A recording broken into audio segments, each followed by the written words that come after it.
This week we are learning Rhiannon, a nice easy song for beginners because we only use 3 chords.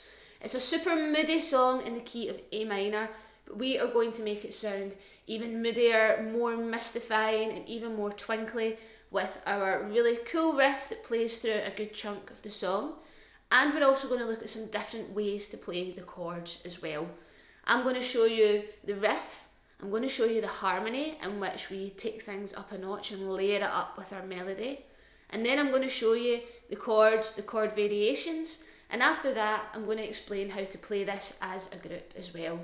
As I said, this song is super easy for beginners, but you can also challenge yourself at any level, and when you really put this together as a ukulele group and build on the arrangement, it is going to sound amazing. So let's dive straight in.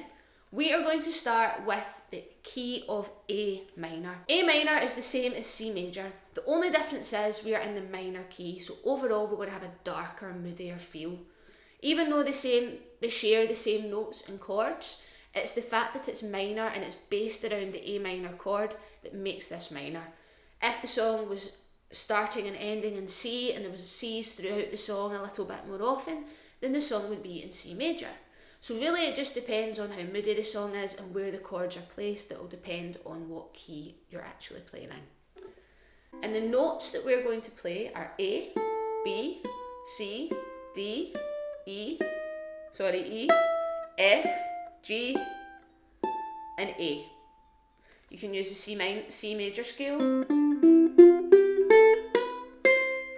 You can play it from other positions as well. If you check out my song sheets on Buy Me a Coffee, you'll see a variety of different scales and different positions of C major and A minor that you can try out up and down the fretboard that you can use to create your own way to play this riff. I'm going to show you the riff in a couple of different ways. I'm going to show you it on the A string, which is our main riff, and we start from the note C. So we would play C, D, E, D, C, B, A, B, C, B, B, A. It's really good practice to say those note names out loud as well because it starts putting it in here. So we'll do that again. C, D, E, D, C, B, A, B, C, B, B, A. All of those notes belong to the A minor scale, and notice how I'm also using a finger a fret also.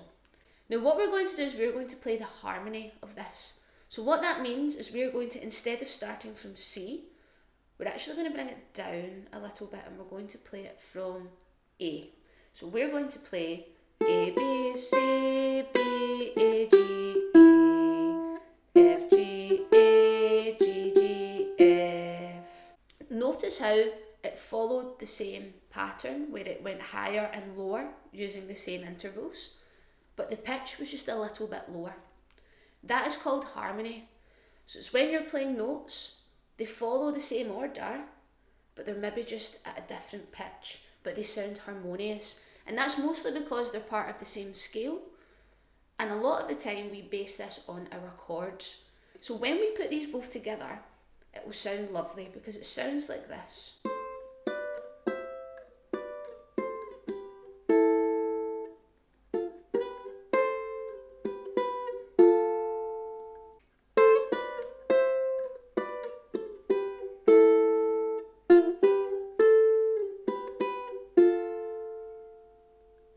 Notice how those notes sounded really lovely and harmonious together. And that's because we played an A and a C.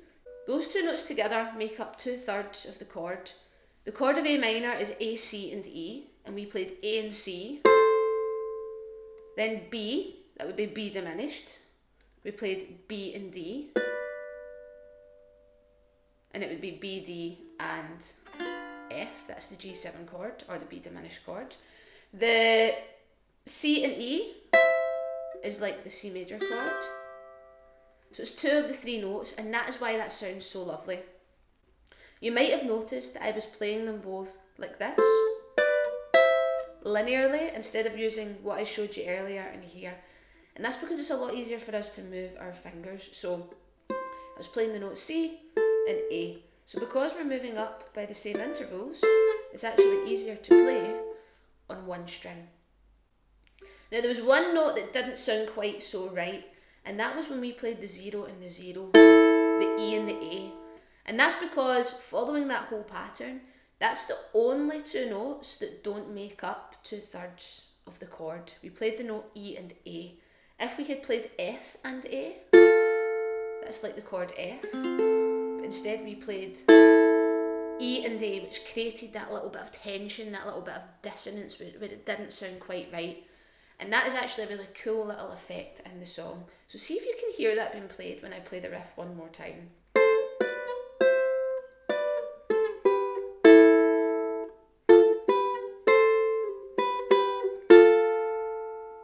Did you hear it? How cool is that? And that is why music is so interesting and fascinating, because of things just like this. So we've had a little look at the riffs. What I would like you to try now is look at the different positions on the fretboard where you can play these notes. Make a note of what notes are the main riff, and make a note of which notes make up the harmony. Try and play both in different places across the fretboard.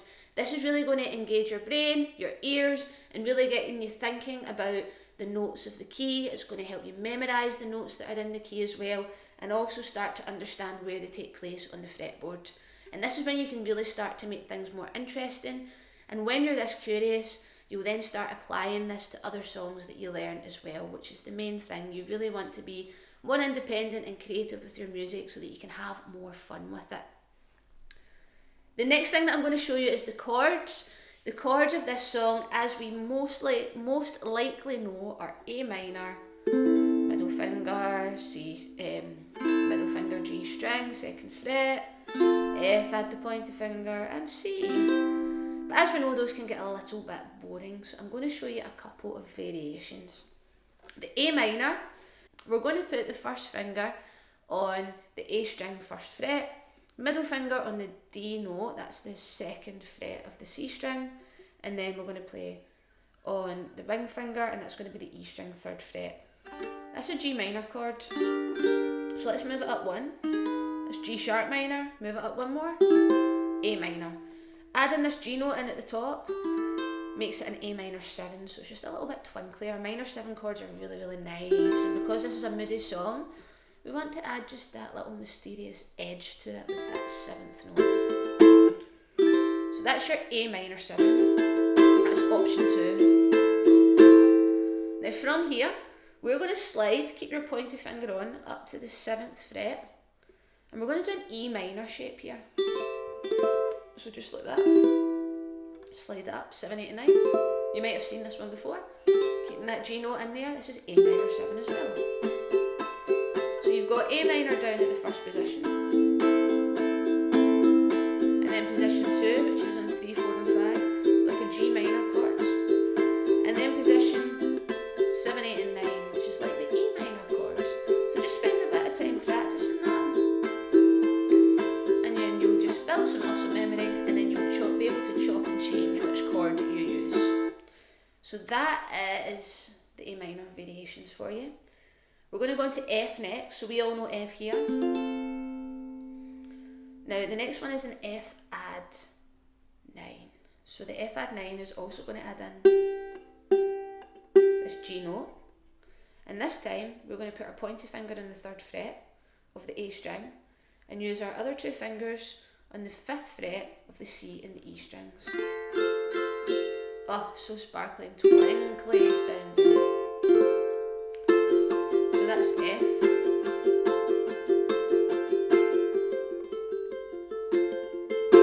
Lovely, isn't it?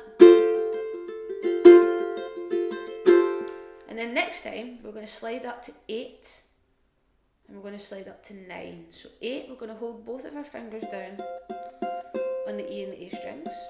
Our middle finger is going to go on the C string on the 9th fret.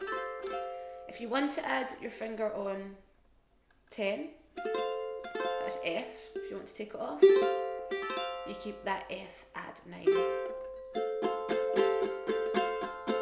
So if we start from the beginning, F, and then 3 and 5, and then 8 and 9, 10 if you like,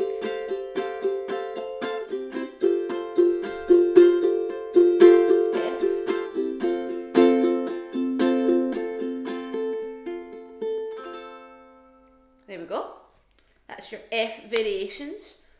And C, so we all know C here. So we're not going to change this one too much. We're going to stay on this fret, but just pop your finger on both bottom strings. We're going to do the same shape as what we've done for the last F. So holding down the E and the A, middle finger. And you can either, it's still a C chord because G, C, E, and you've still got the G as part of the C chord. Or you can here.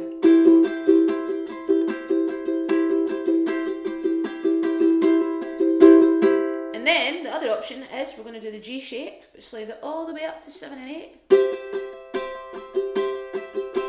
And that's a really twinkly version. So starting from C.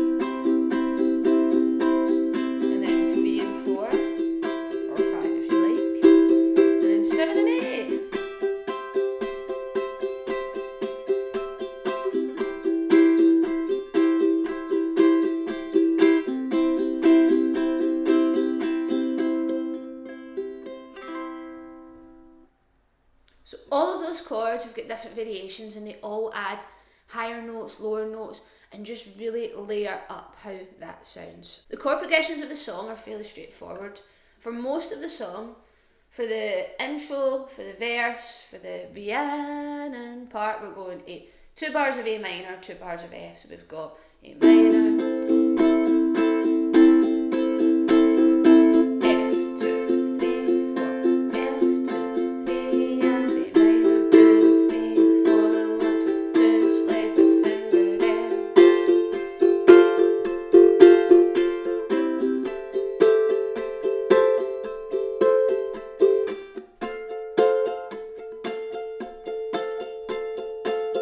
and in the bit of the song where you really feel the music lift, that's because we go to the major chord and it's C and F, and all of a sudden we come away from the moodiness and we jump into C, and that's when we go, I don't know if you never seen a woman taken by the wind, would you stay if she promised you heaven, will you ever win, would you stay if she promised you heaven,